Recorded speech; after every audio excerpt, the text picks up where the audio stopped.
I'm Logan Crawford, and right now on Spotlight, we're taking a look at an amazing book. It's called Fast Lane in a 97th Street Pool Hall. It's written by a wonderful author. His name is Paul Blackburn. This compelling autobiography chronicles his tumultuous journey from a troubled childhood to navigating the highs and lows of adulthood. Join us right now as we explore the raw and inspiring story of resilience, transformation, and the pursuit of a better life. We're delighted to have this very talented author join us here today on Spotlight, and we ask viewers like you to support authors like him by subscribing to our channel and by purchasing his amazing book. The links are below this interview. Paul, great to see you here today on Spotlight. Good afternoon, Logan. Nice to meet you.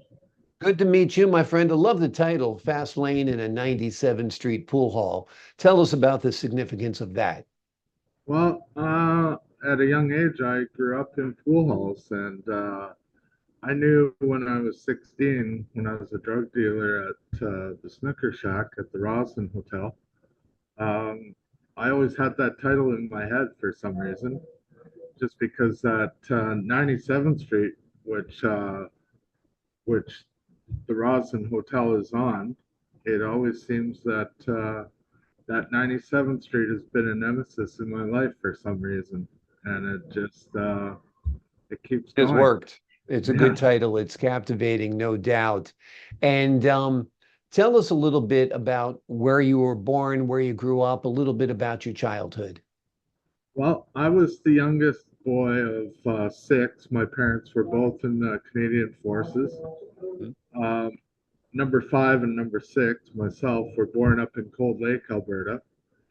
And soon after I was born, they brought us to Edmonton, and we lived in the basement of my father's parents' place. So there was eight of us in a three-bedroom basement suite. Mm. And didn't get any brighter. My dad, he couldn't hold a job or didn't want to hold a job. He would gamble his paychecks away with his working buddies, and multiple times he had come home drunk and beat up and without a paycheck. So um, a lot of we'd go out raiding gardens. A lot of that happened, and from there, my mom and dad separated. By the time I was seven, she moved all her six boys to the north side of Edmonton, Mhm. and it didn't get any brighter there. In 1975, my oldest brother was shot to death outside a bar in Kingsway Bar. He broke up a fight. Um, the guy basically had enough. He Mm. got tossed out of a big pane glass window in the lobby of this hotel, and that's when my brother stepped in and told him, he's had enough. And the guy walked over to his car, got a gun, and came back and shot my brother point blank right in the chest. So from there, it escalated from there. A couple months. No, that same month actually was the Grey Cup in Edmonton. That's our football uh, Stanley Cup or championship. And we went partying over there. Well, it was just my brother Ray. His girlfriend was throwing a party, and some of the unwanted people came by, and it ended up that the police came there and busted the party. But my three older brothers from there got arrested that night. So my mom was quite the mess, with my brother Robert and myself going home in a taxi and not knowing what was going on with the older brothers. So it was quite a time. And then the neighborhood that we grew up with it was a lot of broken families, divorced Mhm. families, with multiple kids Yeah. and no social programs. Yeah. So it's like, here you go, have at her, do what Right. do what you want to do. Yeah, you're basically So left on your own in that circumstance. Your mom didn't have any money. You've got No, a lot of siblings. It's a tough environment. It was a tough no, place to be raised. You had a lot to say you had a lot of challenges is underestimating it. yeah, Yeah, for yeah, sure. yeah, And those challenges are still prevalent today. Like my brother and I drove through there a few weeks ago, and it looks like the same now as it did then. yeah, There's no changes. It's like, I don't understand it, but yeah.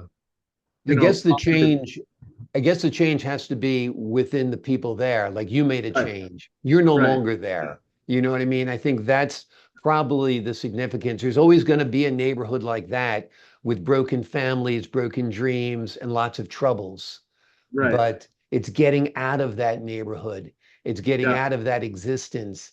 That's what makes a difference, right? yeah, not holding back and always pushing forward. And at some time there's going to be a breakthrough, Yeah. whether it's yourself or your family or whatever. Like if you just keep, you know, holding on to negativity and all that stuff, doom and gloom, Yeah. that would probably be just holding you back and spinning Yeah, you. if you just for the rest of your life going to blame dad, blame Yeah, mom, blame the neighborhood, you're stuck.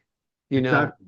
after a while, you got to find the wherewithal within you. Did other people have more money growing up? Sure. Did other people have more privileges growing up and opportunities? Yeah.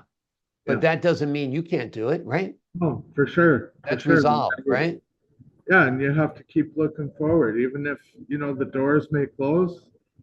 There's another, maybe that wasn't for you. Maybe it's another avenue. Maybe it's this way. Maybe Right. you just got to keep pursuing happiness. Exactly, exactly. What do you think a turning point for you was when you turned your life around, when you got out of that bad cycle of, I think the subtitle of your book is Sex, Drugs, Rock and Roll, and Yeah, Lies, Lies, Lies. yeah, Um, sure.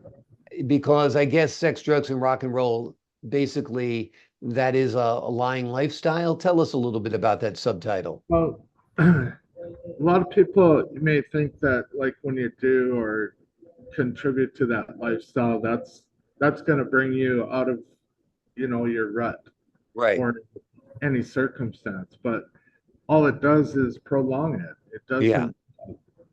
doesn't, I was a drug dealer at 16. I Right. was busted, went to jail on weekends because, I was still in high school, but first timer. And, Right. I was doing weekends, and I knew that wasn't my lifestyle. I knew in those weekends that I had to make a change. Yeah. And um, for sure, like you you can you could see the light at the end of the tunnel, Right. and whether you want to go to it or not, or you know not saying dying, but I'm saying the positivity. If you want to see a dream come alive, Yeah. you have to be the one that makes those sacrifices and move on. Exactly. If you continue that cycle, that's all you're going to do. Right. You And can that keep, cycle's a dead end. I yeah. mean, you might be dead by now if you're still on that road. Oh, for sure. Yeah. You Yeah. know, look at the drugs nowadays. Like, Yeah. just the street drugs themselves. Like, they get through 6 or 7 drug dealers before it comes to you. You don't know what you're putting up your nose or shooting in your arm. Right. You know, it's It's a it's crapshoot. It's inevitable. Russian It's roulette. inevitable. You're gonna end up dead. Yeah, absolutely. So what was the turning point for you when you said, this is not me, this is not the life I want something better? Well, there was a few turning points. I referred to the snow globe effect a few times Mhm. in my book, and it's like sometimes that you know what a snow globe Yep. is. It's an ornament, yeah, and you shake it.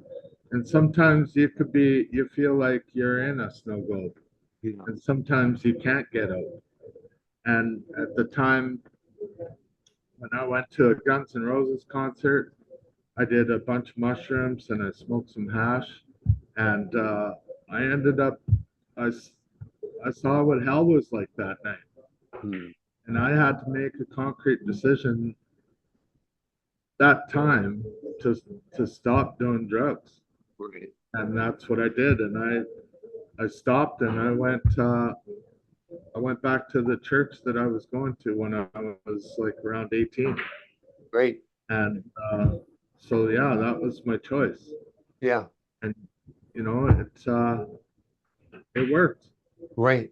Wonderful. Wonderful. We're glad you were able to turn things around for yourself and able to stay on the straight and narrow, because it's not easy. Once you've had the crutch of drugs and alcohol, it's easy to Right. go back there because it numbs you, makes you feel better, at least temporarily. Yeah. Right. Yeah, sure. Even though you're killing yourself slowly or quickly in some cases. Yeah. What was it like writing this book? Were parts of it difficult to write? Was it tough going down this memory lane at times? Well, the thing was for me to remember, I drew up a timeline on my drywall downstairs, and I put, you know, the years down below, and you know, so how old I was during those times, and I'd write significant things on the wall to pinpoint and what happened during those times. Mm. And so it wasn't difficult. I was just getting a chronological order happening. Yeah. And then the most difficult time was when I actually coming home from Fort McMurray, and I hit the moose, and Yeah. she came in the car with me and headbutted me in the face, and Jesus. that's what. So I was a long way in writing the book by that time, and then it kind of messed me up in my thought process and everything, and it was Right. like, you know, trying to get back on track to finish the book. Yeah. And it was like, what a time for that to happen. I'll And say you're definitely living in Canada if yeah, you hit a moose, yeah, because that's not going to happen in the States. You don't see too many of them. But it's an amazing story. We're glad you got it down on paper. I know the folks at home will learn from it, from your experiences. It kind of reads like a novel in many ways, you yeah, know, yeah. and I think that's the beauty of the book.